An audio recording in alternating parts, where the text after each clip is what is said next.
সদরঘাটে ঈদের মতো উপচে পড়া ভিড়, লঞ্চে গাদাগাদি করে উঠছে যাত্রী। গণপরিবহনের স্বাস্থ্যবিধি মানা হলেও ভাড়া দ্বিগুণ। যাত্রী সংকটে বিমানের 6টি ফ্লাইট বাতিল। করোনায় একদিনে আরও 22 জনের মৃত্যু, নতুন শনাক্ত 2381। দেশকে 3টি জোনে ভাগ করে প্রয়োজনে লকডাউন। অফিসে উপস্থিতি থাকবে 25%। করোনা ভাইরাসের প্রভাব দীর্ঘায়িত হলে বাড়তে পারে পদ্মা সেতুর কাজের মেয়াদ। এখন পর্যন্ত শেষ 80 ভাগ। বর্ষায় বাধা হয়ে দাঁড়াবে নদীর প্রবল স্রোত। শিক্ষা প্রতিষ্ঠান বন্ধ থাকায় উচ্চ মাধ্যমিকে ভর্তি নিয়ে সংশয়, স্থবিরতা সৃষ্টির শঙ্কা। অসচ্ছল শিক্ষার্থীদের ধাপে ধাপে ভর্তির সুযোগ রাখার পরামর্শ। এবং লিবিয়ায় 26 বাংলাদেশি নিহতের ঘটনায় রাজধানীর গুলশান থেকে পাচারকারী চক্রের অন্যতম হোতা গ্রেফতার। মাদারীপুরে চক্রের নারী সদস্য সহ 2 জন গ্রেফতার।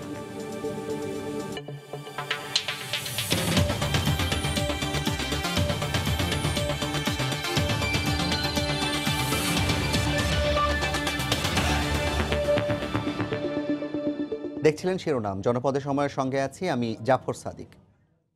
নিয়ন্ত্রণহীন পুরো সদরঘাট, যাত্রী চাপে ভেস্তে গেছে স্বাস্থ্যবিধি। সংক্রমণের ঝুঁকি তুচ্ছ করে ঈদের সময়ের মতো গাদাগাদি করে লঞ্চে উঠে ঢাকা ছাড়ছেন বৃদ্ধ, শিশু থেকে শুরু করে হাজারো মানুষ। বিআইডব্লিউটিএ অসহায়ত্ব প্রকাশ করে বলছে, লঞ্চ মালিকদের অসহযোগিতা ও অস্বাভাবিক যাত্রী চাপের কারণে মানা যাচ্ছে না কোনো স্বাস্থ্যবিধি।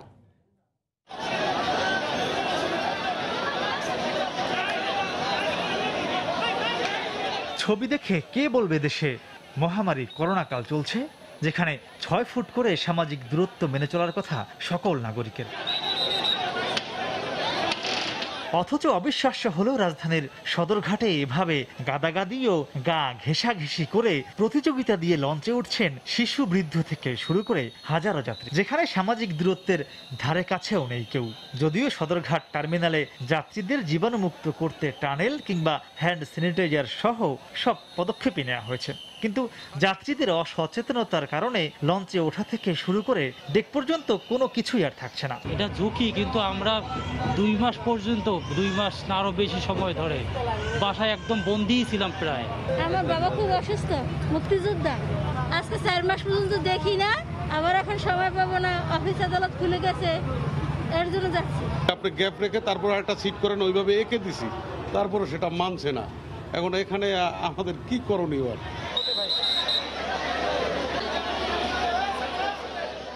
বিএডব্লিউটিএ থেকে রোববার বলা হয়েছিল ডেকে যাত্রীর সংখ্যা অর্ধেকে নামানো হবে। অর্ধেক তো দূরের থাক, সোমবার যাত্রী বহন করা হচ্ছে ঠাসাঠাসি করে। বিএডব্লিউটিএ এর জন্য অতিরিক্ত যাত্রী চাপ ও লঞ্চ মালিকদের অসহযোগিতাকে দায়ী করছেন। শুধুমাত্র বেতুয়া এবং হাতিয়া এই দুটো রুটের হঠাৎ করে অনেক প্যাসেঞ্জার চলে আসছে এবং লঞ্চের সংখ্যা কম, যে কারণে একটা পরিস্থিতি সৃষ্টি হয়েছে। এখানে পন্টুনেও স্বাস্থ্যবিধি মেনে চলার সুযোগ হচ্ছে না, আবার লঞ্চেও সুযোগ হচ্ছে না। এটা হলো বাস্তবতা। বারবার নিশ্চিত করা হয়েছে যে আপনারা যাবেন না, এতজন যাত্রী যেতে পারবেন, এতজনের পরে যে যাত্রীরা তিনি লঞ্চে উঠবেন না, তাইলে স্বাস্থ্যবিধি লঙ্ঘিত হবে, আপনারা ক্ষতিগ্রস্ত হবেন, সংক্রমিত হতে পারেন। কিন্তু এসবের প্রতি কারো কোনো শ্রদ্ধাশীল। নৌপথে ডেক শ্রেণীর যাত্রীদের স্বভাবটাই এরকম, তারা বেপরোয়া, তারা emotional. They must go to their homes. ঢাকার মতো যাত্রী বহনে সামাজিক দূরত্ব রক্ষা করতে ব্যর্থ হয়েছে বরিশাল, চাঁদপুর ও পটুয়াখালী নদীবন্দরও। মাহমুদ রাকিব, সময় সংবাদ, ঢাকা। এই মুহূর্তে রাজধানীর সদরঘাটে আছেন রিপোর্টার মুন্নাফ রশিদ। বিস্তারিত জানতে সরাসরি চলে যাচ্ছি তার কাছে। মুন্নাফ। জাফর, সকাল থেকেই আমি এই সদরঘাট লঞ্চ টার্মিনালে ছিলাম এবং সকাল থেকেই আমরা দেখেছি যে যাত্রীদের প্রচণ্ড ভিড় এবং বিআরডব্লিউটিএ সহ যে অন্যান্য কর্তৃপক্ষ রয়েছে তারা কিন্তু বিভিন্ন ধরনের উদ্যোগ নিয়েছেন স্বাস্থ্যবিধি মানার। সেই উদ্যোগগুলি কিন্তু অনেকটা ব্যস্ত হয়েছে। আমি আমাদের ক্যামেরাম্যান মিন্টুকে একটু বলবো যে এই লঞ্চের ভিতরে যে যাত্রী সাধারণ বসে রয়েছে তাদেরকে একটু দেখাতে বলবো যে আপনাকে একটু দেখাতে চাই যে আসলে সাধারণ যাত্রীরা এখানে যে এই যে লঞ্চের ডেকের মধ্যে বসে রয়েছে, আসলে কোনো ধরনের সামাজিক দূরত্ব যেটি আসলে সেটি কোনোভাবেই এখানে আমলে নেওয়া হচ্ছে না এবং সেগুলো কিন্তু কোনোভাবেই মানা হচ্ছে না। আমরা সকাল থেকে দেখেছি যে বিআইডব্লিউটিএ সহ নৌ পুলিশ সহ সবাই কিন্তু আসলে বিভিন্ন ধরনের ধরনের উদ্যোগ নিয়েছে, কিন্তু সেই উদ্যোগগুলো অনেকটা ভেস্তে যাচ্ছে, কারণ সাধারণ যাত্রীদের কোনোভাবেই আসলে এটি আসলে বোঝানো যাচ্ছে না। এবং তাদের যে ভাষ্য, তারা হচ্ছে যে বলছেন যে এই অঘোষিত লকডাউনের পরে আসলে প্রায় দুই মাসের বেশি সময় পরে তারা কিন্তু তাদের গ্রামের বাড়িতে যাওয়ার সুযোগ পেয়েছে, এবং সেই সুযোগটাকেই তারা কিন্তু লুফে নিচ্ছেন, এবং তারা কিন্তু সেই উদ্দেশ্যে কিন্তু তারা গ্রামের দিকে যাচ্ছেন, এবং তাদেরকে কিন্তু কোনোভাবেই এই সামাজিক দূরত্বের যে বিষয়টি বা স্বাস্থ্যবিধি মানার যে বিষয়টি, সেটি কিন্তু তারা কোনোভাবে মানছেন না। আমরা এও দেখেছি যে সাধারণ যাত্রীরা যখন বসে থাকে, তখন কিন্তু যখন ক্যামেরা বা সাংবাদিকরা আসে, তখন কিন্তু তারা অনেকটা মুখে মাস্ক পরে অনেকটা নড়ে বসে। তো সবাই আসলে যে বিআইডব্লিউটিএ সহ এই যে লঞ্চের যারা মালিক রয়েছেন, কর্তৃপক্ষ, তারাও কিন্তু বিভিন্ন ধরনের উদ্যোগ নিয়েছেন, অর্থাৎ লঞ্চে ঢোকার সময় যে স্প্রে, যে জীবাণুনাশক যে স্প্রে, সেই স্প্রে কিন্তু দেওয়া হচ্ছে, এবং তাদেরকে কিন্তু সচেতন করা হচ্ছে, কিন্তু সেই সচেতনতা সাধারণ যাত্রীদের ভিতরে অতটা দেখছেন, এবং তারা কিন্তু খুব ভিড় করেই আসলে এই লঞ্চের ভিতরে গাদাগাদি করেই কিন্তু যাচ্ছেন। এবং আমরা এও দেখেছিলাম যে এই সাধারণ যাত্রীরা কিন্তু সকাল থেকেই এই সদরঘাট লঞ্চের এই যে টার্মিনাল, সেই টার্মিনালে কিন্তু সকাল থেকে আসছেন, এবং এসে কিন্তু তাদের যে নির্দিষ্ট যে লঞ্চ, সেই লঞ্চে কিন্তু তারা নির্দিষ্ট যে জায়গা, সেই জায়গাটি বুকিং দেওয়ার চেষ্টা করছিল। এই জায়গা বুকিং দেওয়ার বিষয়টি কিন্তু অনেকটা তড়িঘড়ি করে দেওয়ার চেষ্টা করবেন, হুড়মুড়েই আসলে একজনের গায়ের উপরে একজন গিয়ে পড়ছিল, এমনও অবস্থা কিন্তু আমরা দেখেছি। অর্থাৎ বলাই যায় যে সাধারণ যাত্রীদের যে সামাজিক দূরত্ব বা যে স্বাস্থ্যবিধি মানার যে বিষয়টি, সেটি কিন্তু কোনোভাবেই মানা হচ্ছে না। তো এই ছিল আমার কাছ থেকে সদরঘাটের লঞ্চ টার্মিনাল থেকে সবশেষ খবরাখবর। স্বাস্থ্যবিধি না মেনে পন্টুল ডেকে হুমকি খেয়ে বাড়ির পথে যাত্রা করছে লঞ্চযাত্রীরা। সে খবর জানাতে সদরঘাট থেকে সরাসরি যুক্ত হয়েছিলেন রিপোর্টার মুন্নাফ রশিদ। দীর্ঘ 2 মাসের বেশি সময় পর সড়ক মহাসড়কে চলছে গণপরিবহন, তবে চিত্র কিছুটা ভিন্ন, নেই চিরাচরিত ভিড়। সঙ্গনিরোধ নীতি মেনেই বসেন যাত্রীরা, তবে বাসস্ট্যান্ড কিংবা টার্মিনালে অনেকাংশ উপেক্ষিত স্বাস্থ্যবিধি। এদিকে 60% বেশি ভাড়া নেওয়ার সরকারি নির্দেশনা থাকলেও ক্ষেত্র বিশেষে ভাড়া নেওয়া হচ্ছে দ্বিগুণ। গণপরিবহন চালু হওয়ার প্রথম দিনে অনেক চালক, সহকারী এবং যাত্রীদের মাঝে বেশ স্বাস্থ্য সচেতনতা লক্ষ্য করা গেছে। 2 সিটে 1 যাত্রী নীতি মেনে যাত্রী পরিবহনও করা হয়েছে, তবে অতিরিক্ত যাত্রী হয়ে বাসে উঠে কেউ সমস্যাও তৈরি করেছেন। এক সিটে একজন বের করে আমরা নিতেছি, 5 সিটে 22 জন নিতেছে। হ্যান্ড ওয়াশ আছে কিনা এটাও দেখতেছি, কোনো যাত্রীর মুখে মুখোশ আছে কিনা সেটাও আমরা দেখতেছি। যদি না থাকে তাহলে নামাই দেই যে আপনি ভাই মুখোশ কিনা গাড়ি তোলেন। আসন কমেছে কিন্তু বাহন বাড়েনি, ফলে বাস রুটের শুরু ও শেষ ছাড়া সব স্ট্যান্ডের যাত্রীদের বিকল্প উপায়ে অফিসে যেতে হয়েছে। এ সময় ভোগান্তির পাশাপাশি স্বাস্থ্যবিধিও লঙ্ঘিত হয়েছে। আমরা যেতে পারতেছি না, বাসের সংখ্যাও পরিমাণের সংখ্যাও কম, সেক্ষেত্রে আমরা উঠতে পারতেছি না গাড়িতে। কাছাকাছি গাড়ির জন্য ওঠার জন্য ট্রাই করতেছে। দূরপাল্লার বাসেও নির্দেশনা মেনেই যাত্রী পরিবহন করা হয়েছে, তবে টার্মিনালে পারস্পরিক দূরত্ব রক্ষার বালাই ছিল না। গাবতলীতে অনেক যাত্রী দ্বিগুণের বেশি ভাড়া আদায়ের অভিযোগ করেছেন, যদিও তা অস্বীকার করেছে টিকিট কাউন্টারগুলো। 100 টাকায় যেতাম, এখন নিয়েছে হলো 900 টাকা, 950 টাকা। আগে ছিল ঢাকা থেকে রাজশাহী 480 টাকা, এখন 60% হিসেবে বেশি নিয়েছে আর কি। কিন্তু মানুষের এখন অভাবের সংখ্যা, এখন ভাড়াটা কিন্তু অতিরিক্ত পড়ে যায়, এই হিসাবে জনগণের চলতে যেতে অনেকই কষ্ট হয়ে যায়। জাস্টিফাই করে দেখতে পারেন, 536 টাকা বিআরটিএস চার্ট, ওর 60% কত আসে? 857 না কত টাকা আছে, সেটা আমরা 800 টাকা। না ঠিক আছে, বলতে পারে টিকিট যেটা ফিক্সড করে দিয়েছে আমরা সেটাই নিচ্ছি, আমরা সেই ব্যাপারে কিছু জানি না। অনিয়ম ঠেকাতে বসা বিআরটি এর ভ্রাম্যমাণ আদালতের অজুহাত, তারা বাড়তি ভাড়া আদায়ের অভিযোগ পাননি। সাতক্ষীরা গাড়ি সে মাঝখানে কোনো জায়গায় নামবে, সে সাতক্ষীরা ভাড়ায় নিচ্ছে, তার 60% নিচ্ছে, এরকম ভাবে কিছু অনিয়ম পাওয়া গেছে। সেক্ষেত্রে আমরা আবার তাদেরকে বলেছি তারা কিছুক্ষণের মধ্যে সংশোধন করে ভাড়ার তালিকা টাঙিয়ে দিবে। বিআরটি এর নির্দেশনা বাস্তবায়নে 5টি ভ্রাম্যমাণ আদালত বসে রাজধানীতে। ওমর ফারুক, সময় সংবাদ, ঢাকা। দ্বিগুণ ভাড়া আদায়ের অভিযোগ উঠেছে ঢাকার বাইরেও, মানা হচ্ছে না স্বাস্থ্যবিধিও। ব্যুরো প্রতিবেদক ও জেলা প্রতিনিধিদের পাঠানো তথ্য ছবি নিয়ে রিপোর্ট। সামাজিক দূরত্ব বজায় না রেখে এভাবে গা ঘেঁষে লাইনে দাঁড়িয়ে কাউন্টার থেকে টিকিট সংগ্রহ করেন ব্রাহ্মণবাড়িয়ার যাত্রীরা। এরপর বাসে ওঠার সময়ও গেটে জড়ো হন আগের মতোই। জীবাণুনাশক স্প্রে না করার অভিযোগ যাত্রীদের। বাসের পক্ষ থেকে হ্যান্ড স্যানিটাইজার স্প্রে কোনো কিছু করে নাই, জীবাণুনাশক কিছুই করে নাই। আইন শৃঙ্খলা যেহেতু জোরদার নাই সেহেতু এগুলো হচ্ছে না।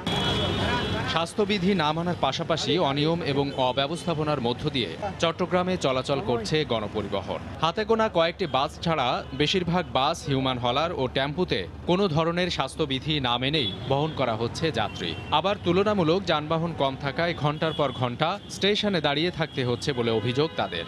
এই সুযোগে দ্বিগুণ ভাড়া হাঁকছেন রিকশা চালকরাও। আমবাগান থেকে টাইগার বাস আগে 10 টাকা ছিল রিকশা, এখন 20 টাকা। একটা ক্ষেত্রে হয়তো পাশাপাশি বসে যাচ্ছে, আমরা তাদেরকে আবার সরিয়ে দিচ্ছি এবং যে সকল বাসে মনে হচ্ছে যে দাঁড়িয়ে আছে তাদের বিরুদ্ধে আমরা মামলা দিচ্ছি।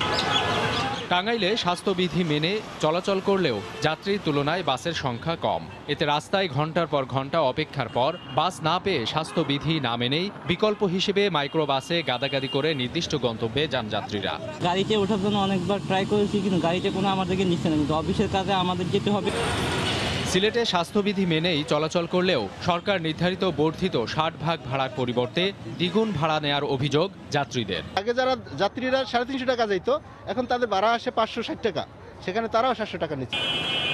স্যানিটাইজার দিয়ে হাত পরিষ্কার করার পর বাসে ওঠেন যশোরের যাত্রীরা। মানা হচ্ছে শারীরিক দূরত্বও। এখানেও ভাড়া নিয়ে রয়েছে যাত্রী ও পরিবহন শ্রমিকদের পাল্টাপাল্টি অভিযোগ। আগে 100 টাকা যেতাম, এখন 160 টাকা দেওয়া লাগছে। যাত্রী 20 জনের বেশি তো নিতে পারতেছি না, কারণ এতে আমাদের খরচও উঠবে না। বগুড়া ও সিরাজগঞ্জে স্বাস্থ্যবিধি মেনেই চলাচল করছে গণপরিবহন। তবে করোনা পরিস্থিতিতে নিম্ন আয়ের মানুষের জন্য দ্বিগুণ ভাড়া কষ্টসাধ্য বলে জানান যাত্রীরা। সাবিত সরওয়ার, সময় সংবাদ। করোনা মহামারীর মধ্যে গণপরিবহনের ভাড়া দ্বিগুণ করাকে অমানবিক বলে মন্তব্য করেছেন বিএনপি মহাসচিব মির্জা ফখরুল ইসলাম আলমগীর। সকালে রাজধানীর গুলশানে বিএনপি চেয়ারপারসনের কার্যালয়ে আয়োজিত এক প্রেস ব্রিফিংয়ে তিনি একথা বলেন। অমানবিক কাজ করা হয়েছে। আপনার এমনিতেই মানুষের ট্রাই হতো, বাসে কারা ওঠে, কম আয়ের মানুষেরই বাসে ওঠে, অন্যান্য তো আপনার প্লেনে ওঠে, গাড়ির কাছে নিজের গাড়ি আছে, সব কিছু বাসে ওঠে সাধারণ মানুষ, কম আয়ের মানুষ। তাদের বাস ভাড়া বাড়িয়ে দিলেন, দেখতে বাড়িয়ে দিল। কার স্বার্থে বাড়িয়েছে?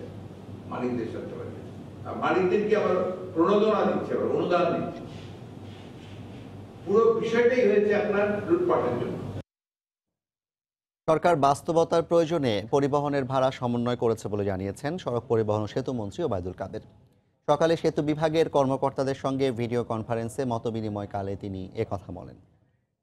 সরকার বাস্তবতার প্রয়োজনে ভাড়া সমন্বয় করেছে।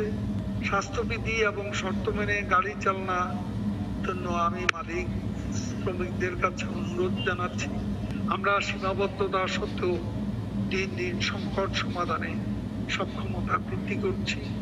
বিএনপি এর মধ্যে খুঁজে পাচ্ছে সমন্বয়হীনতা। নিজেরা অসহায় কর্মহীন মানুষের পাশে দাঁড়াতে নির্লজ্জভাবে ব্যর্থ হয়ে দায়িত্বহীন বক্তব্য রাখছে। স্বাস্থ্যবিধি মেনে অভ্যন্তরীণ 3টি রুটে শুরু হয়েছে বিমান চলাচল। চট্টগ্রাম, সিলেট ও সৈয়দপুরে 11টি ফ্লাইট ছেড়ে গেলেও যাত্রী সংকটে বাতিল করা হয়েছে 6টি ফ্লাইট। তবে সামাজিক দূরত্ব নিশ্চিত সহ করোনা ভাইরাস সংক্রমণ প্রতিরোধে কর্তৃপক্ষের গ্রহণ করা ব্যবস্থায় সন্তোষ প্রকাশ করেছেন যাত্রীরা। এয়ারলাইন্সগুলো স্বাস্থ্যবিধি লঙ্ঘন করলে ফ্লাইট বাতিল করা হবে বলে হুঁশিয়ার করেছে বিমানবন্দর কর্তৃপক্ষ। কোভিড-19-এর থাবায় বদলে গেছে বিমান পরিবহন ব্যবস্থা। সংক্রমণ রোধে বিমান সংস্থাগুলো দেয়া নতুন মাস্ক ও গ্লাভস পরে জীবাণুনাশক ফোমে জুতো ভিজিয়ে ও দেহের তাপমাত্রা পরীক্ষার পর প্রবেশ করতে দেওয়া হচ্ছে বিমানবন্দরের টার্মিনাল ভবনে। নেই আগের মতো যাত্রীদের ভিড় ও চেক ইন কাউন্টারে দীর্ঘ লাইন। স্বাস্থ্য সুরক্ষায় বিমানবন্দর কর্তৃপক্ষের নেওয়া পদক্ষেপে সন্তুষ্ট যাত্রীরা। ভাড়া তো আগের মতনই আছে, এখনো বাড়েটা এক্সপেকটেশন থেকে বেশি আর কি। আমি ভাবি নাই ওনারা এত সুন্দর করে সবকিছু আর কি মেইনটেইন করবে, কারণ অনেক সময় তো বলা হয় কিন্তু কিছু করা হয় না, বাট ওনারা খুবই সুন্দর করে কশাসলি সবকিছু মেইনটেইন করছে। সরকারি নিয়ম অনুযায়ী আমরা স্বাস্থ্যবিধি মেনে আমরা আমাদের গন্তব্যস্থানে পৌঁছাচ্ছি। ইমার্জেন্সিতে বাসা যাচ্ছি, আমার দেশের বাড়ি লালমনিরহাট, আমার বাবা মারা গিয়েছেন, তো আমি যেতে পারি নাই। সামাজিক দূরত্ব নিশ্চিতে সিভিল এভিয়েশনের 25% আসন খালি রাখার নির্দেশনা থাকলেও যাত্রী কম থাকায় প্রায় 50%-এরও বেশি আসন ফাঁকা গেছে। ফলে বেশ কিছু ফ্লাইট বাতিল করতে হয়েছে বিমান সংস্থাগুলোকে। এদিকে কোনো এয়ারলাইন্স স্বাস্থ্যবিধি লঙ্ঘন করলে ফ্লাইট বাতিল করা হবে বলে সতর্ক করেছে বিমানবন্দর কর্তৃপক্ষ। আশানুরূপ যাত্রী না পাওয়ায় ভাড়া বাড়াতে হতে পারে বলে জানায় নভোএয়ার। এবং তাদেরকে সতর্ক করা হয়েছে যে গাইডলাইনে কোনো ল্যাপস থাকলে বা কোনো ব্যত্যয় ঘটলে আমরা সেই ফ্লাইটটা ক্যান্সেল করতে বাধ্য হব। এটা চেয়ারম্যান সিভিল এভিয়েশন স্যারের করা নির্দেশনা আছে যে কোনো এয়ারলাইন যদি কোনো ইনস্ট্রাকশন কমপ্লাই না করে সেই ফ্লাইটটা আমরা বাতিল করে দিব। যদি এইভাবে চলতে থাকে, যদি আমাদের ডিমান্ডটা সেইভাবে রাইজ না করে, তাহলে হয়তো আমাদের ভাড়া বাড়ানোর বিষয়ে অবশ্যই চিন্তা করতে হবে। প্রাথমিকভাবে ঢাকা থেকে চট্টগ্রাম, সৈয়দপুর ও সিলেট রুটে ফ্লাইট চালু করা হয়েছে। স্বাস্থ্য সুরক্ষায় যন্ত্রপাতি ও চিকিৎসক নিযুক্ত করা হলে পর্যায়ক্রমে রাজশাহী, যশোর, কক্সবাজার ও বরিশালও ফ্লাইট চালু করা হবে। হাজারের শিউলি, সময় সংবাদ, ঢাকা। কমেছে দেশে একদিনে করোনায় মৃত্যু ও শনাক্তের সংখ্যা। সবশেষ 24 ঘন্টায় মারা গেছেন 22 জন। এ নিয়ে মৃতের সংখ্যা দাঁড়ালো 672 জনে। ভাইরাস শনাক্ত হয়েছে 2381 জনের দেহে। দুপুরে স্বাস্থ্য অধিদপ্তরের নিয়মিত স্বাস্থ্য বুলেটিনে আরও জানানো হয়, সুস্থ হওয়া ব্যক্তিদের অভিজ্ঞতার আলোকে সবাই নিয়মিত মশলাযুক্ত গরম পানি খেলে উপকার পেতে পারেন। সাধারণ ছুটি শেষে রোববার থেকেই শুরু হয়েছে কর্মস্থলমুখী মানুষের আনাগোনা। কর্মস্থলে যোগ দেবার দ্বিতীয় দিনে প্রথম দিনের চেয়ে মৃত্যুর সংখ্যা প্রায় অর্ধেকে নেমে আসার খবর জানালো স্বাস্থ্য অধিদপ্তর। 24 ঘন্টায় মারা গেছেন 22 জন, যাদের মধ্যে 19 জন পুরুষ ও 3 জন নারী। তবে নতুন করে 24 ঘন্টায় ভাইরাসটি শনাক্ত হয়েছে 2381 জনের দেহে। 52টি ল্যাবের বা পরীক্ষাগারে পরীক্ষা কার্যক্রম অব্যাহত আছে।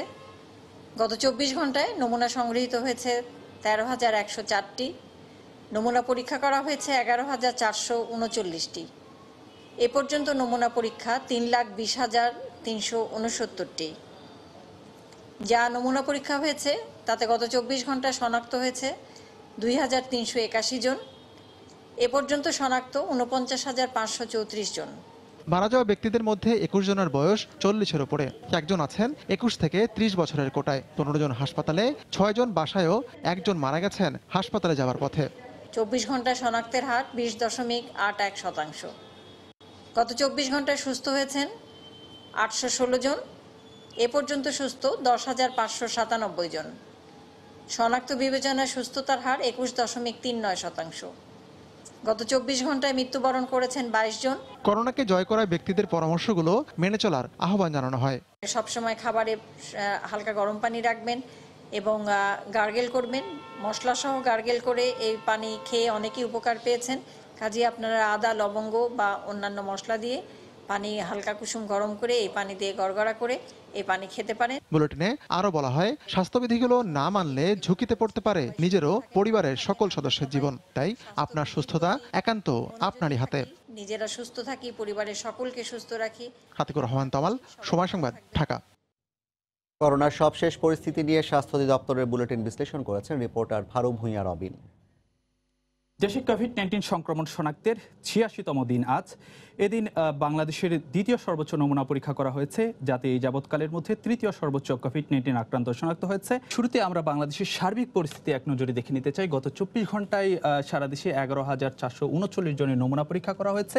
বিপরীতে আক্রান্ত হয়েছেন 2,381 জন। বিপরীতে 24 ঘন্টায় মারা গিয়েছেন 22 জন, সুস্থ হয়েছেন 816 জন, যেটি আসলে যে গত 3 মে সর্বোচ্চ ছিল 886 জন সুস্থ হওয়ার রেকর্ড। তারপরেই এটি দ্বিতীয় সর্বোচ্চ সুস্থ হওয়ার রেকর্ড। গত 8 মার্চ বাংলাদেশে প্রথমবারের মতন কোভিড-19 আক্রান্ত শনাক্ত হয়েছিল। এপ্রিল মাসে অবস্থা অবনতি হতে থাকে এবং মে মাসেও কিন্তু একই ধারা অব্যাহত থাকে। প্রথম মৃত্যুর খবর জানা যায় হলো 18 মার্চ। 31 মার্চ পর্যন্ত মোট মৃত্যুর সংখ্যা ছিল 5 জন। তারপরে এপ্রিল মাসের শেষে এসে 30 এপ্রিল এসে 168 জন ছিল মোট মৃত্যুর সংখ্যা। কিন্তু মে মাসে আমরা যেটি দেখেছি যে ক্রমেই আসলে যে মৃত্যুর সংখ্যা বাড়তে থাকে। আমরা একটু গত 7 দিনের সংক্রমণের চিত্রে একটু নজর দিতে চাই। 4 দিনই কিন্তু 2000-এর বেশি আক্রান্ত শনাক্ত হয়েছে এবং 2 দিন আক্রান্ত শনাক্ত হয়েছে 2500-এর বেশি। যে 22 জন মারা গিয়েছেন তাদের একটু বয়স ভিত্তিক বিভাজনের দিকে তাকাতে যাই। 22 জনের মধ্যে 19 জনই হলেন পুরুষ, 3 জন নারী। আর সবচেয়ে বেশি মারা গিয়েছেন 41 থেকে 50 বছরের মধ্যে 8 জন। আর পরের অবস্থানে 61 থেকে 70 বছরের মধ্যে রয়েছেন 7 জন। স্বাস্থ্য অধিদপ্তরের নিয়মিত বুলেটিনে বরাবরের মতো আজকেও স্বাস্থ্যবিধি মেনে চলার পরামর্শ দেওয়া হয়েছে এবং একই সঙ্গে মাস্ক ব্যবহার, স্বাস্থ্যবিধি মেনে চলা, নিরাপদ শারীরিক দূরত্ব বজায় ও বেশি বেশি হাত ধোয়ার উপর গুরুত্ব আরোপ করা হয়েছে। তো এই ছিল আসলে আমাদের কাছে আজকের বাংলাদেশের সার্বিক পরিস্থিতির সবশেষ খবরাখবর। করোনা চিকিৎসায় আইভারম্যাকটিন নিয়ে প্রয়োজনীয় গবেষণার বিষয়ে ভাবছে ভারতও। সেক্ষেত্রে রেফারেন্স হিসেবে মৌনাস বিশ্ববিদ্যালয়ের গবেষণার পাশাপাশি তারা আমলে নিচ্ছে বাংলাদেশের অভিজ্ঞতা। সময় সংবাদকে দেয়া এক সাক্ষাৎকারে confederation of medical association Asia and Oceania এর প্রধান ডাক্তার কে কে আগারওয়াল জানান, পরীক্ষামূলকভাবে কেউ কেউ ব্যবহারও করছেন, তবে সিদ্ধান্তে পৌঁছাতে সময় লাগবে। রাশেদ লিমনের রিপোর্ট। অস্ট্রেলিয়ার মোনাস বিশ্ববিদ্যালয়ের জার্নালে প্রকাশের পর থেকেই আলোচনায় আইভারমেকটিন। এরপর বাংলাদেশে স্বল্প পরিসরে এর ব্যবহারে সুফল মেলার দাবি করেন অধ্যাপক তারেক আলম। এ নিয়ে সরব ছিল ভারতীয় গণমাধ্যম। সময় সংবাদের মুখোমুখি হয়ে confederation of medical association Asia and ওশেনিয়ার প্রধান ডাক্তার কে আগারওয়াল বলেন, প্যান্ডেমিকের এই সময়ে সম্ভাব্য অন্যান্য ওষুধের মতো আইভারমেকটিনের দিকেও নজর রাখছে ভারত। সেক্ষেত্রে বাংলাদেশ পরিস্থিতিও আমলে নিচ্ছেন তারা। Study from Bangladesh Medical College that they have tried ivermectin with doxycycline, and they said that their observation is that the virus clearance occurs early. With this observation studies, now it has to go into either use on a case-to-case basis with a consent from patient and doctor, or a structured trial can take place. Indian Council of Medical Research will take it up. I have seen the results of Dr. Allen. His concept makes sense, and if he has observed that the virus disappears on 4th day, I think a large trial should take place, because then this will be a game changer. ভারতীয় medical অ্যাসোসিয়েশনের সাবেক এই প্রধান বলেন, যেহেতু এখনো কোনো ওষুধ আবিষ্কার হয়নি, তাই গবেষণার পাশাপাশি গুরুত্ব দিতে হবে সামাজিক দূরত্বে। তার মতে লকডাউন কোনো স্থায়ী সমাধান নয়, মাস্ক পরে সতর্ক থেকে ধীরে ধীরে ফিরতে হবে স্বাভাবিক জীবনে। Human to human transmission. Lockdown is not going to change the situation. It may only give you a gain of 3 to 4 days and not more than that. So over a period of time, the answer is masking and social distancing. If you practice masking and social distancing, you will be able to cover that. সেক্ষেত্রে সরকারের পাশাপাশি ব্যক্তিগত সচেতনতাও জরুরি বলে মনে করেন এই বিশেষজ্ঞ। রাশেদ লিমন, সময় সংবাদ, ঢাকা। সরকারি সিদ্ধান্তে অফিস খুলে দেওয়া হলেও মোট জনবলের 25 ভাগের বেশি উপস্থিত থাকতে পারবেন না বলে জানিয়েছেন জনপ্রশাসন প্রতিমন্ত্রী। দুপুরে সরকারের নতুন সিদ্ধান্তের কথা জানান তিনি। এছাড়া সচিবালয়ে করোনা ভাইরাস নিয়ে জরুরি এক বৈঠক শেষে স্বরাষ্ট্রমন্ত্রী জানান, সংক্রমণ বিবেচনায় পুরো দেশকে রেড, গ্রিন ও ইয়েলো জোনে ভাগ করা হবে। পরিস্থিতি বিবেচনায় কিছু কিছু এলাকায় সাময়িক লকডাউন দেওয়া হতে পারে বলে জানান স্বাস্থ্যমন্ত্রী। 9 সপ্তাহ সাধারণ ছুটির পর এমন এক সময় অফিস খুলেছে যখন রোজই আশঙ্কাজনক হারে বাড়ছে আক্রান্ত ও মৃতের সংখ্যা। সরকারি নির্দেশনায় বয়স্ক, অসুস্থ ও অন্তঃসত্ত্বা নারীদের কাজে বিরত রাখা হলেও সংশ্লিষ্টরা মনে করছেন তা যথেষ্ট নয়। এ অবস্থায় সচিবালয়ে জরুরি বৈঠকে বসে সরকারের স্বাস্থ্য, স্থানীয় সরকার ও স্বরাষ্ট্র মন্ত্রণালয়ের মন্ত্রী, প্রধানমন্ত্রীর কার্যালয়ের মুখ্য সচিব, মন্ত্রিপরিষদ সচিব ও সংশ্লিষ্ট বিভাগের কর্মকর্তারা। ছিলেন ঢাকা 2 মেয়রের পাশাপাশি পার্শ্ববর্তী হটস্পট নারায়ণগঞ্জ ও গাজীপুরের মেয়রও। আলোচনায় পুরো দেশকে রেড, গ্রিন ও ইয়েলো 3টি জোনে ভাগ করার সিদ্ধান্ত নেওয়া হয়। ছোট ছোট এলাকাকে সাময়িকভাবে লকডাউনের বিষয়েও আসে আলোচনায়। Red zone, yellow zone, green zone আমরা মার্কিং করেছি। এটা মাননীয় প্রধানমন্ত্রীর নির্দেশনা ছিল যে এই জোনগুলোকে, মানে রেড জোনকে কিভাবে গ্রিন জোন করা যায় সেটা নিয়ে আজকের আমরা আলোচনা হয়েছে। এলাকা ওই জোনিং এর মাধ্যমে আমরা যে জোনের মধ্যে খুব বেশি সংক্রামিত হবে, ধরুন একটা ছোট্ট এলাকা, সেখানে হয়তোবা একটা এরিয়াকে আমরা বলবো যে এই এরিয়াটা বন্ধ থাকবে এই কয়েকদিনের জন্য। নতুন নির্দেশনায় 25 ভাগ জনবল অফিসে এবং বাকিরা প্রয়োজনে অনলাইনে কাজ করার কথা জানানো হয়। এক্ষেত্রে রোস্টার সিস্টেমে কাজ করার কথা জানান জনপ্রশাসন প্রতিমন্ত্রী। আমাদের সচিবালয়ের যারা কর্মকর্তা রয়েছেন তারা যাতে করে কোনোভাবেই ইনফেক্টেড না হয়, প্রয়োজনের নিরিখে আমাদের 1/4 কর্মকর্তাকে একই সাথে আমরা অফিসে রাখবো, অনলাইনে সংযুক্ত থাকবে আমাদের অফিসের সাথে, বাসা থেকে কাজ করবে। করোনা ভাইরাস প্রতিরোধে সিদ্ধান্ত কার্যকরে স্থানীয় প্রশাসনকে আরও সক্রিয় করার সিদ্ধান্ত নিয়েছে সরকার। হেসান জুয়েল, সময় সংবাদ, ঢাকা। লিবিয়ায় 26 জন বাংলাদেশি নিহতের ঘটনায় মানব পাচারকারী চক্রের অন্যতম হোতা কামাল হোসেন ওরফে হাজি কামালকে গ্রেফতার করেছে র্যাব। বিভিন্ন সময় প্রায় 400 লোককে অবৈধভাবে বিদেশে পাঠায় সে। র্যাব বলছে তিনিই বাংলাদেশ থেকে অবৈধভাবে মানব পাচারকারীর মূল হোতা। চক্রের অন্য সদস্যদের ধরতে অভিযান চলছে বলেও জানায় র্যাব। বাংলাদেশ থেকে লিবিয়া হয়ে অবৈধভাবে ইতালিতে অভিবাসন দালাল চক্রের অন্যতম হোতা কামাল হোসেনকে গ্রেফতার করা হয়েছে। তিনি শ্রমিকদের বিদেশে যাওয়ার জন্য বিভিন্নভাবে প্রলোভন দেখাতেন। তাদের বিদেশে যাওয়ার পরই বাকি টাকা আদায়ের আশ্বাসে 15 থেকে 20 জনের একটি গ্রুপ ঠিক করা হতো, যাদের মাদারীপুর, শরীয়তপুর সহ বিভিন্ন জেলায় একাধিক দালাল রয়েছে। প্রথমে তাদের ঢাকা থেকে কলকাতা নেওয়া হতো, এরপর বিভিন্ন দালালের হাতে ধরে এই চক্রটি লিবিয়াতে নিয়ে যেত। তারপরই টাকার জন্য শুরু হতো নির্যাতন। মোহাম্মদ কামাল উদ্দিন ওরফে হাজি কামাল, 55 বছর বয়স, পিতা মৃত, জামাত আলী মণ্ডল, স্থায়ী ঠিকানা থানা ও জেলা কুষ্টিয়া। গত 10 বছর যাবৎ এই অবৈধ উপায়ে আমাদের বিভিন্ন ভাইদেরকে বিদেশে প্রেরণ করছেন। তার কাছে আমরা 31টি পাসপোর্ট পেয়েছি। আপনারা দেখতে পাচ্ছেন এই পাসপোর্টগুলি সব লিবিয়াতে যাওয়ার জন্য তার কাছে জমা করা হয়েছিল। তার কাছ থেকে আমরা 2টি ডায়েরি পেয়েছি, যে ডায়েরিতে 300 থেকে 400 ভিকটিমের নাম্বার আছে যাদেরকে সে প্রেরণ করেছে। তাদের সাথে বিভিন্ন আর্থিক লেনদেনের তথ্য ওই ডায়েরিতে আছে। সেখানে তাদের ভূমধ্যসাগরে বোট চালানোর প্রশিক্ষণও দেওয়া হয়, সাথে চলতো নির্যাতন। র্যাব বলছে পুরো চক্রটি ধরতে তাদের বিরুদ্ধে এই অভিযান চলবে। যারা এই সমস্ত দালাল চক্র আমাদের বাংলাদেশের এই সমস্ত নিরীহ ভাইদেরকে মিথ্যা প্রলোভন দেখিয়ে মৃত্যুর মুখে ঠেলে দিচ্ছে, তাদের বিরুদ্ধে র্যাবের এই অভিযান অব্যাহত থাকবে। গত 28 মে লিবিয়ার মেজদা শহরে মানব পাচারকারী 26 জন বাংলাদেশি অভিবাসীকে গুলি করে হত্যা করে। মারা যাওয়া 26 জন সহ 38 বাংলাদেশি ও কিছু সুদানি নাগরিক প্রায় 15 দিন ধরে ওই অপহরণকারীদের হাতে আটক ছিলেন। ইতালিতে অভিবাসনের উদ্দেশ্যে ওই 38 জন বাংলাদেশি অবৈধ পথে লিবিয়ায় যান। সেলিয়া সুলতানা, সময় সংবাদ, ঢাকা। এদিকে মাদারীপুর থেকে পাচারকারী চক্রের এক নারী সদস্য সহ 2 জনকে গ্রেফতার করা হয়েছে। পুলিশ জানায়, ভোরে সদর উপজেলার মধ্য হাউসদি এলাকা থেকে দিনা বেগম নামে মানব পাচারকারী দালাল চক্রের এক সদস্যকে গ্রেফতার করা হয়। এর আগে গতরাতে রাজৈর থানায় 4 জনকে আসামি করে একটি মামলা করেন লিবিয়ায় গুলিতে নিহত জুয়েলের বাবা রাজ্জাক হাওলাদার। একই সদর থানায় আরেকটি মামলা করেন নিহত শামীমের বাবা হালিম হাওলাদার। মামলায় দিনা বেগম, নজরুল মোল্লা ও রাজধানীর কামরাঙ্গীর চর এলাকার শাহাদাত হোসেনকে আসামি করা হয়। লিবিয়ায় পাচারকারীদের গুলিতে নিহত 26 জনের মধ্যে 11 জনের বাড়ি মাদারীপুরের বিভিন্ন এলাকায়। হালিম হাওলাদার নামে এক ব্যক্তি মাদারীপুর সদর থানায় মামলা রুজু করে 3 জনের বিরুদ্ধে। এর মধ্যে এজার নামে এক নং আসামি দিনা বেগমকে গতকাল আমরা গ্রেপ্তার করি। বাকি এজার নামে আসামিদের গ্রেপ্তারের চেষ্টা অব্যাহত আছে।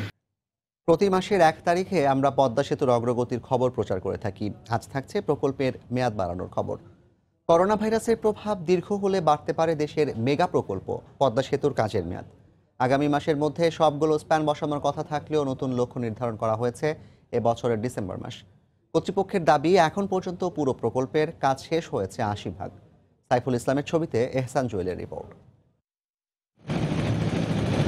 সামনে বর্ষা, এখনই নদীতে পানি বেড়েছে 6.5 ফুটের বেশি। গত কয়েক বছরের অভিজ্ঞতা বলছে নদীর প্রবল স্রোত বাধা হয়ে দাঁড়াবে পদ্মা সেতুর কাজে।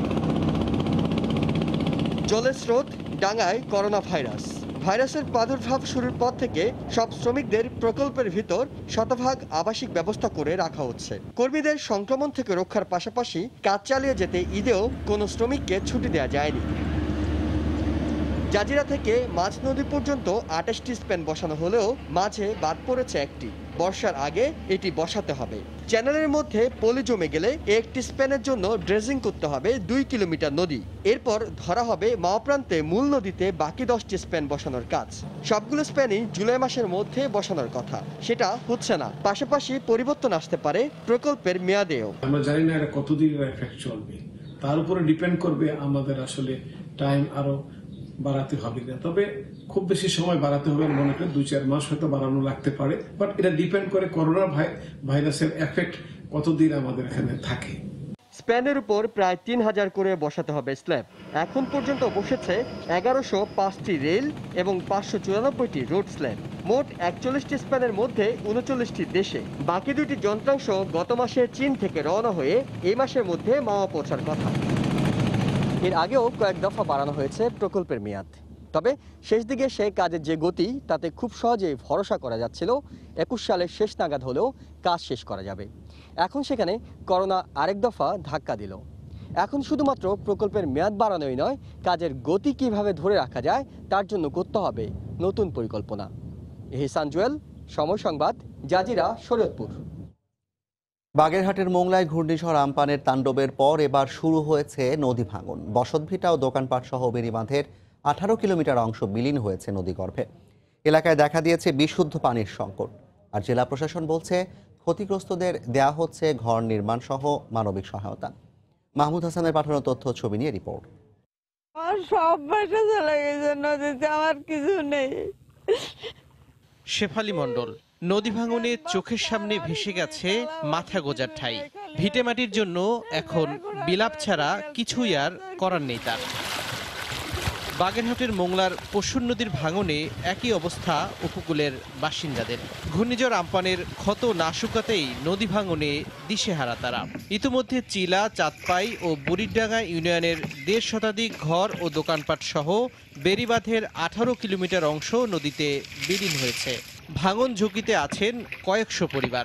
ভাঙে চুরে সব নিয়ে যাচ্ছে, ঘরের পোতা পর্যন্ত চলে যাচ্ছে। এখন ঘরে তো গেছে, আর আমার কোনো জায়গায় আস্থাইনি, যা থাকারও জায়গা নেই। সরকারের আমাদের কোনো দাবি না, একটা দাবি যে আমাদের বেড়িবাঁধ ঠিক করে দেব।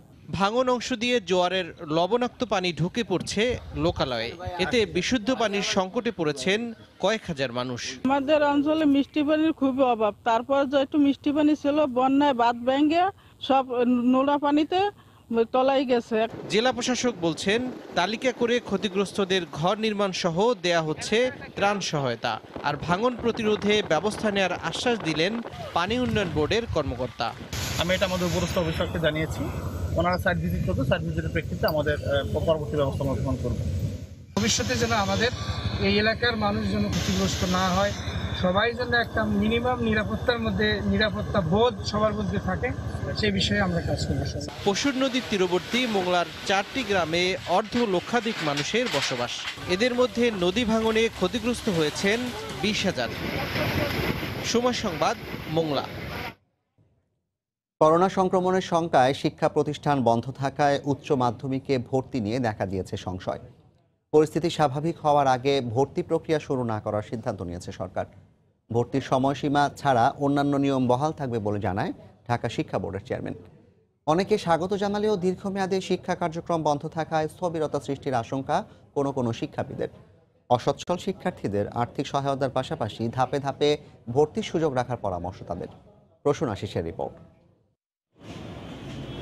চলতি বছর এসএসসি ও সমমান পরীক্ষায় অংশ নেন 20,47,799 জন শিক্ষার্থী। এবছর অন্তত 16 লাখ শিক্ষার্থী উচ্চ মাধ্যমিকে ভর্তিযুদ্ধে অংশ নেবেন। করোনা মহামারীর এই সময়ে ফল প্রকাশ হলেও ভর্তি প্রক্রিয়া সম্পন্ন করা নিয়ে সংশয় দেখা দিয়েছে। শিক্ষা মন্ত্রণালয় ও ঢাকা শিক্ষা বোর্ড মনে করছে পরিস্থিতি কিছুটা স্বাভাবিক না হওয়া পর্যন্ত শিক্ষার্থীদের অপেক্ষা করতেই হবে। সকল শিক্ষার্থীর পক্ষে অনলাইনে আবেদন করা সম্ভব নয়, কম্পিউটারের দোকানে যেতে হয়। ভর্তির সময় আমাদের শিক্ষা প্রতিষ্ঠানগুলিও খোলা রাখতে হয়। নানা কারণে প্রায় 20 থেকে 25 লক্ষ মানুষের একটি কার্যক্রম শুরু হয়ে যাবে।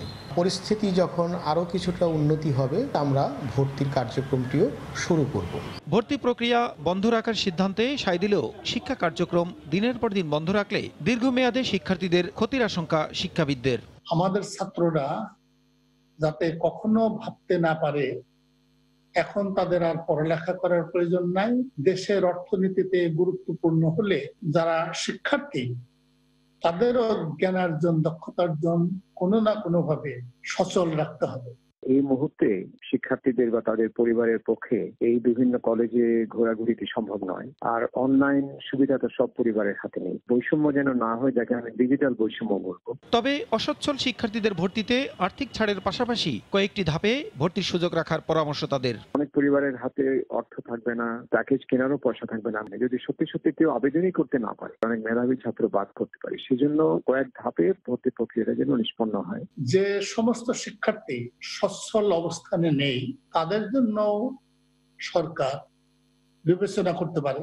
এদিকে অনলাইনে আবেদন করা সর্বোচ্চ 10টি প্রতিষ্ঠানে ভর্তির পছন্দক্রম উল্লেখ করা সহ উচ্চ মাধ্যমিকে ভর্তির অন্যান্য নিয়মসমূহ অপরিবর্তিত থাকবে বলে জানান ঢাকা শিক্ষা বোর্ডের চেয়ারম্যান। অনলাইনে শিক্ষার্থীরা তাদের পছন্দক্রম অনুযায়ী আবেদন করে। এবছরও ঠিক একই প্রক্রিয়া হবে, প্রক্রিয়ার কোনো পরিবর্তন হবে না। সারা দেশে উচ্চ মাধ্যমিকে প্রায় 30 লাখ আসন থাকায় ভর্তির ক্ষেত্রে কোনো ধরনের সংকট হবে না বলেও নিশ্চিত করেন তিনি। 30 লাখের মতো। প্রসূন আশিস, সময় সংবাদ, ঢাকা। দেশের 9টি সাধারণ শিক্ষা বোর্ডের মধ্যে মাধ্যমিকে পাশের হারে সবাইকে টপকে শীর্ষে এবার রাজশাহী শিক্ষা বোর্ড। শিক্ষা প্রতিষ্ঠান প্রধানরা বলছেন, অপেক্ষাকৃত কম মেধাবী শিক্ষার্থীদের নিবিড়ভাবে পর্যবেক্ষণ করায় ভালো ফলাফল সম্ভব হয়েছে। অন্যদিকে পরীক্ষার্থীদের খাতার যথাযথ মূল্যায়ন হওয়ায় এমন ফলাফল বলে দাবি বোর্ডের পরীক্ষা নিয়ন্ত্রকের। হাবিবুর রহমান পাপ্পুর তোলা ছবিতে বিস্তারিত সাইফুর রহমান রকির প্রতিবেদন। প্রতি বছর ফলাফল ঘোষণার পরই নামিদামি শিক্ষা প্রতিষ্ঠানগুলোতে বাঁধভাঙ্গা উল্লাসে মেতে ওঠে শিক্ষার্থীরা। কিন্তু এবার পরিস্থিতি ভিন্ন। করোনা ভাইরাসের প্রাদুর্ভাবে সকল শিক্ষা প্রতিষ্ঠান বন্ধ থাকায় মুঠোফোনে SMS এর মাধ্যমে বাড়িতে বসে ফলাফল জানতে পারে শিক্ষার্থীরা। গত শিক্ষাবর্ষের তুলনায় SSCতে পাশের হার 1% কমে আসলেও 90.37% পাশের হার নিয়ে শীর্ষস্থানে উঠে এসেছে রাজশাহী শিক্ষা বোর্ড। নিজেদের ভালো ফলাফল ও পাশের হারে বোর্ড সেরা হওয়ায় খুশি পরীক্ষার্থী ও অভিভাবকেরা। আমি GPA 5 পেয়ে খুব খুশি হয়েছি। এবার আমাদের রাজশাহী বোর্ডে ফার্স্ট হয়ে আমি খুশি হয়েছি। বাসায় রেজাল্ট পেয়েছি, বাসায় আনন্দ করছি, তবে স্কুলের মতো অতটা আনন্দ হচ্ছে না। ক্লাসে শিক্ষার্থীদের শতভাগ উপস্থিতি নিশ্চিত করার পাশাপাশি সবার ঐকান্তিক প্রচেষ্টায় ভালো ফলাফল সম্ভব হয়েছে বলে মনে করেন শিক্ষা প্রতিষ্ঠানের প্রধানরা। আমাদের স্কুল মনিটরিং হয়েছে, অভিভাবক সহ আমরা অভিভাবক সমাবেশ করেছি যাতে 100% উপস্থিতির হার হয়, যাতে ঝরে পড়া রোধ করা যায়। শিক্ষা বোর্ডের দায়িত্বশীলরা বলছেন, পরীক্ষার্থীদের খাতার যথাযথ মূল্যায়ন হয় বরাবরই এখানকার ফলাফল ভালো হয়। আমরা যখন উত্তরোত্তর মূল্যায়ন করি তখন প্রধান পরীক্ষকদের একদিনে একটা কর্মশালা করি, যাতে করে উত্তরোত্তর সঠিকভাবে মূল্যায়ন হয়। মূলত এই ব্যবস্থা নেওয়ার জন্যই রাজশাহী শিক্ষা বোর্ড শ্রেষ্ঠ বেশিরভাগ সময় হয়ে থাকে।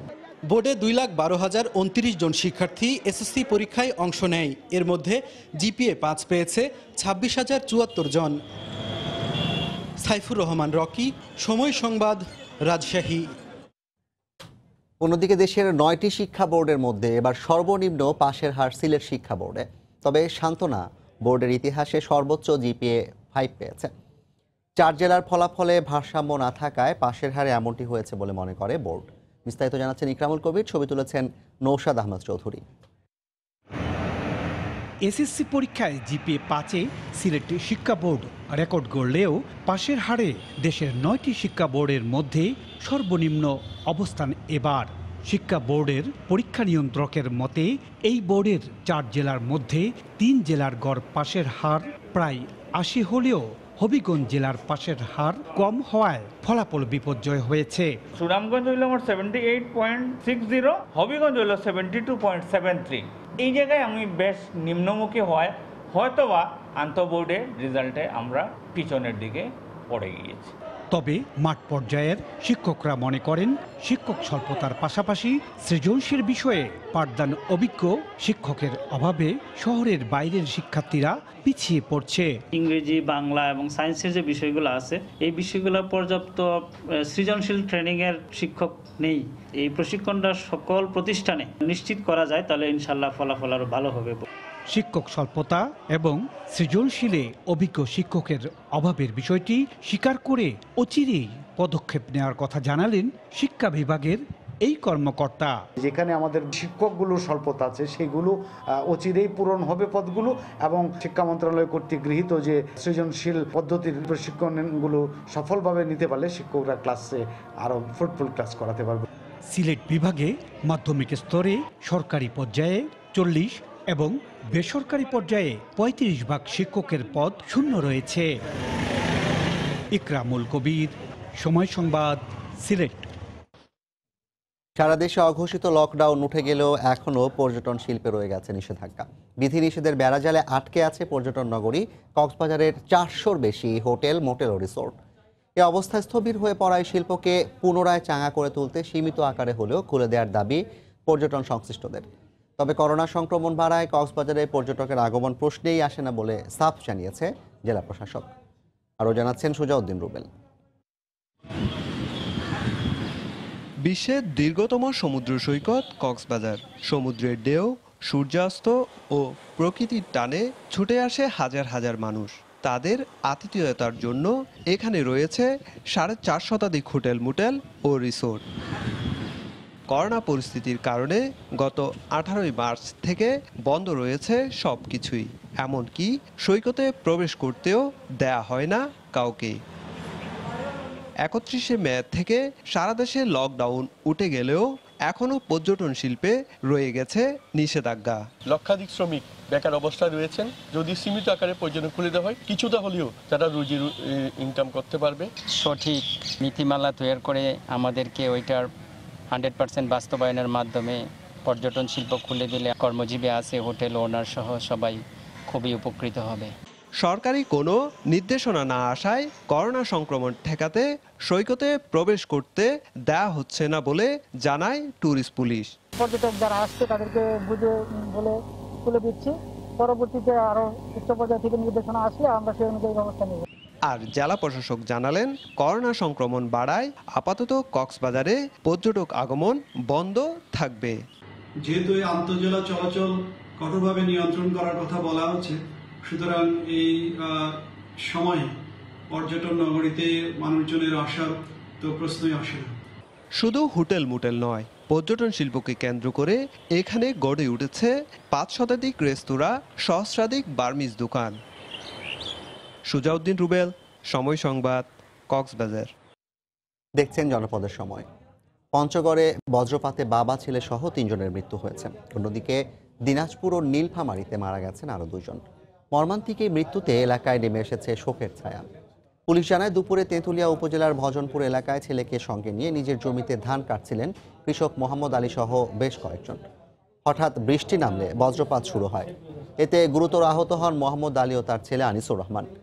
তাদের উদ্ধার করে সদর হাসপাতালে নেওয়া হলে দুজনেই মৃত ঘোষণা করেন চিকিৎসক। এছাড়াও বোদা উপজেলায় বজ্রপাতে 1 জন এবং দিনাজপুর ও নীলফামারীতে আরও 2 জনের মৃত্যু হয়।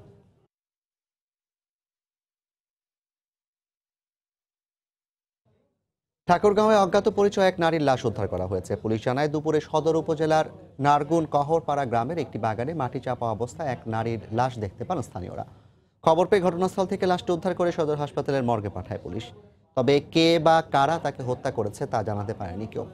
তাৎক্ষণিকভাবে নিহত নারীর পরিচয় পাওয়া যায়নি। জানিয়ে দিচ্ছি জনপদের সময় শিরোনামগুলো। সদরঘাটে ঈদের মতো উপচে পড়া ভিড়, লঞ্চে গাদাগাদি করে উঠছে যাত্রী। গণপরিবহনে স্বাস্থ্যবিধি মানা হলেও ভাড়া দ্বিগুণ। যাত্রী সংকটে বিমানের 6টি ফ্লাইট বাতিল। করোনায় একদিনে আরও 22 জনের মৃত্যু, নতুন শনাক্ত 2381। দেশকে 3টি জোনে ভাগ করে প্রয়োজনীয় লকডাউন, অফিসে উপস্থিতি থাকবে 25%। করোনা ভাইরাসের প্রভাব দীর্ঘায়িত হলে বাড়তে পারে পদ্মা সেতুর কাজের মেয়াদ। এখন পর্যন্ত শেষ 80%। বর্ষায় বাধা হয়ে দাঁড়াবে নদীর প্রবল স্রোত। শিক্ষা প্রতিষ্ঠান বন্ধ থাকায় উচ্চ মাধ্যমিকে ভর্তি নিয়ে সংশয়, স্থবিরতা সৃষ্টির শঙ্কা। অসচ্ছল শিক্ষার্থীদের ধাপে ধাপে ভর্তির সুযোগ রাখার পরামর্শ। এবং লিবিয়ায় 26 বাংলাদেশি নিহতের ঘটনায় রাজধানীর গুলশান থেকে পাচারকারী চক্রের অন্যতম হোতা গ্রেফতার। মাদারীপুরে চক্রের নারী সদস্য সহ 2 জন আটক। এই ছিল এখনকার মতো। আপনার মোবাইলে সময় সংবাদ দেখতে ও সব খবর পেতে ডাউনলোড করুন সময় অ্যাপ, আর সঙ্গে থাকুন সময়।